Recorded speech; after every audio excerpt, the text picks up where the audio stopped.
আজ শবে বরাত জুমার দিনে বাড়াতে কষ্ট করে এই দোয়াটি 3 বার পড়ুন।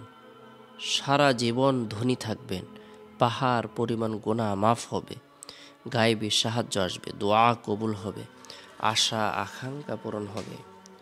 15ই শাবানের পুণ্যময় রজনী, যাকে আরবিতে লাইলাতুল বরাত, ফার্সিতে শবে বরাত আর হাদিসের পরিভাষায় লাইলাতুন নিসফি মিন শাবান বলা হয়েছে।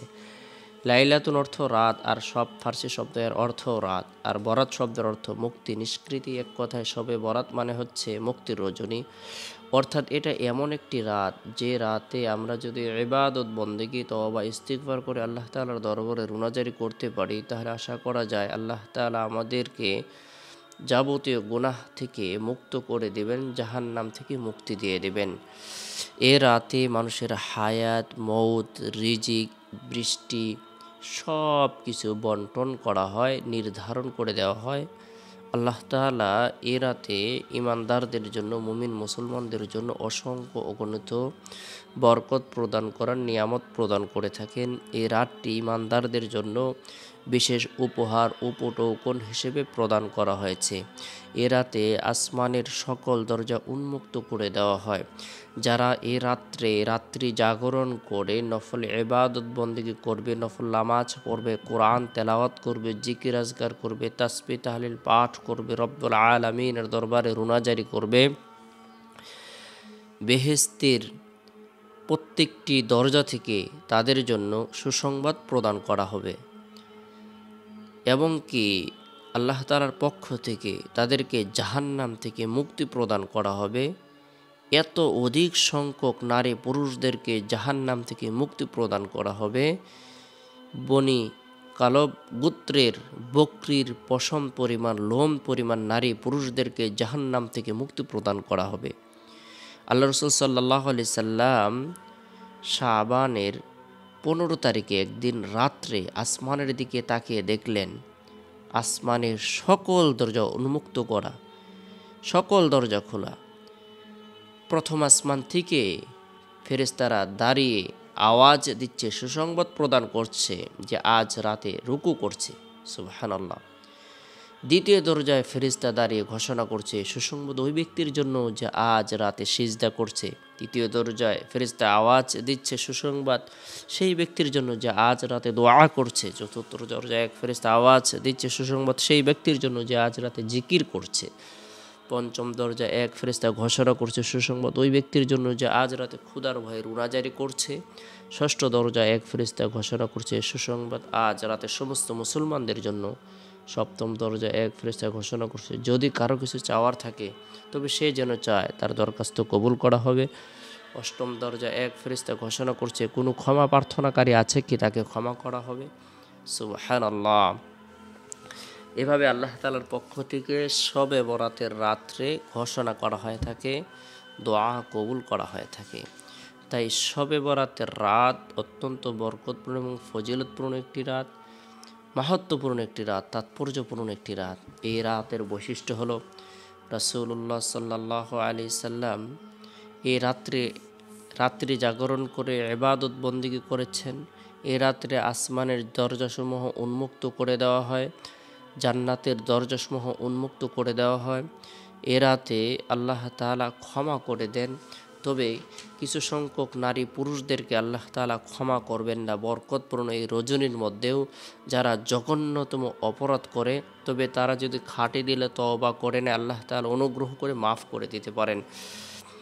এক, যারা মুশরিক, আল্লাহ তাআলার সাথে অংশীদার সাব্যস্ত করে, কবরে গিয়ে মাজারে গিয়ে সিজদা করে, যারা এই শিরিকের সাথে সম্পৃক্ত, ইবাদতের মধ্যে শিরিক, আকীদা বিশ্বাসের মধ্যে শিরিক, এই শিরিকযুক্ত ঈমান নিয়ে কেউ যদি কবরে যায় সে জাহান্নামী হবে, তাকে আল্লাহ তাআলা ক্ষমা করবেন না। তাই মুশরিককে আল্লাহ তাআলা ক্ষমা করবেন না। দ্বিতীয় হলো জাদুকর, যারা জাদুবিদ্যার মাধ্যমে মানুষকে ক্ষতি সাধন করে, তাদেরকে আল্লাহ তাআলা এই রাতে ক্ষমা করবেন না। তৃতীয় হলো গণকের কথা বিশ্বাস করা, গণকের যে পেশার সাথে জড়িত এরা যদি খাঁটি দিলে তওবা করে ফিরে না আসে চিরস্থায়ী জাহান্নামে যাবে। এরপরে হলো যে মদ পান করে, 4 হলো মদ, যে মদ পান করে তাকেও আল্লাহ তাআলা এই বরকতপূর্ণ রজনীর মধ্যে ক্ষমা করবেন না। 5 হলো সুদখোর, 6 হলো পিতামাতার অবাধ্য সন্তান, 7 হলো আত্মীয়তা ছিন্নকারী, 8 ব্যভিচারী ও হিংসুক। আল্লাহ তাআলা এইসব জঘন্যতম অপরাধ থেকে আমাদেরকে হেফাজত করুন। সকলে বলুন আমিন। শবে বরাতের রাত অত্যন্ত ফজিলতপূর্ণ এবং বরকতপূর্ণ একটি রাত। তাই এই রাত্রে আমরা রাত্রি জাগরণ করে ইবাদত বন্দেগী করব। আজকের শবে বরাতটি জুমার দিনের মধ্যে পড়েছে। জুমার দিন সাপ্তাহিক সকল দিন থেকে শ্রেষ্ঠ দিন। জুমার দিনে আল্লাহ তাআলা ইমানদারদের জন্য, মুমিন মুসলমানদের জন্য বিশেষ নিয়ামত প্রদান করে থাকেন। জুমার দিন অথবা রাতে কোনো মুমিন মুসলমান যদি ইন্তেকাল করে মারা যায়, আল্লাহ পাক রব্বুল আলামিন তাকে কবরের ফিতনা, কবরের সওয়াল জবাব, কবরের আযাব থেকে নিরাপত্তা দান করবেন। তাই জুমার দিনটিকে গুরুত্ব প্রদান করব। জুমার দিনের কিছু আমলের কথা হাদিসে উল্লেখ রয়েছে। এর মধ্যে থেকে উল্লেখযোগ্য একটি আমল হলো জুমার দিন সূরাতুল কাহাফ তেলাওয়াত করা। আমরা প্রত্যেকেই জুমার দিন ফজরের নামাজের পর থেকে নিয়ে জুমার নামাজের আগ পর্যন্ত যে সময় রয়েছে, এই সময়ের মধ্যে সূরাতুল কাহাফ আমল করার জন্য, তেলাওয়াত করার জন্য চেষ্টা করব। আল্লাহ তাআলা দাজ্জালের ভয়াবহ ফিতনা থেকে নিরাপত্তা দান। এরপরে জুমার দিন জুমার নামাজ সম্পূর্ণ করার পর, মা বোনেরা জোহরের নামাজ সম্পূর্ণ করার পর নিরিবিলি এক পরিবেশের মধ্যে বসে গুনাহ মাফের উদ্দেশ্যে তওবার নিয়তে 3 বার ইস্তিগফারের আমল করব। আস্তাগফিরুল্লাহ রাব্বি মিন কুল্লি যামবি ওয়া আতুবু ইলাইহি। এরপরে গুরুত্ব সহকারে দুনিয়া এবং আখিরাতের কল্যাণ লাভের উদ্দেশ্যে বরকতপূর্ণ এই দোয়াটি 3 বার আমল করব। রব্বানা আতিনা ফিদ দুনিয়া হাসানা ওয়া ফিল আখিরাতি হাসানা ওয়া কিনা আযাবান নার। রব্বানা আতিনা ফিদ দুনিয়া হাসানা ওয়া ফিল আখিরাতি হাসানা ওয়া কিনা আযাবান নার। হে আমাদের পালনকর্তা, তুমি দুনিয়াতেও আমাদেরকে কল্যাণ দান করে এবং আখিরাতেও কল্যাণ দান করে এবং তুমি দোজকের আযাব থেকে আমাদেরকে রক্ষা করো। সূরা বাকারা আয়াত নং 201। এই দোয়াটি আমরা 3 বার পাঠ করব, আমল করব। আল্লাহ তাআলা আমাদের রিজিকের মধ্যে, হায়াতের মধ্যে, ধন দৌলতের মধ্যে বরকত প্রদান করবেন। তাই গুরুত্ব সহকারে এই দোয়াটি আমল করব। এরপরে জুমার দিন আসরের নামাজ সম্পূর্ণ করার পর জুমার দিনের ফজিলতপূর্ণ আমল হলো রাসূলুল্লাহ সাল্লাল্লাহু আলাইহি সাল্লামের প্রতি দুরূদের আমল করা। আল্লাহুম্মা সাল্লি আলা মুহাম্মাদিন নবিয়্যিল উম্মি ওয়া আলা আলিহি ওয়া সাল্লিম তাসলিমা। যে ব্যক্তি দুরূদের আমল করবে, আল্লাহ পাক রব্বুল আলামিন তাকে প্রচুর পরিমাণে নিয়ামত প্রদান করবেন। আল্লাহ তাআলা তাকে ধনী এবং সুখী বানিয়ে দিবেন। তার জীবনের ছোট ছোট সগীরা গুনাহগুলোকে মাফ করে দেবেন। তাই দুরূদের আমল করব। এরপরে জুমার দিন শেষ হওয়ার পর যে রাত আসে, এই রাতটি হলো আর রাত এবং শবে বরাতের রাত।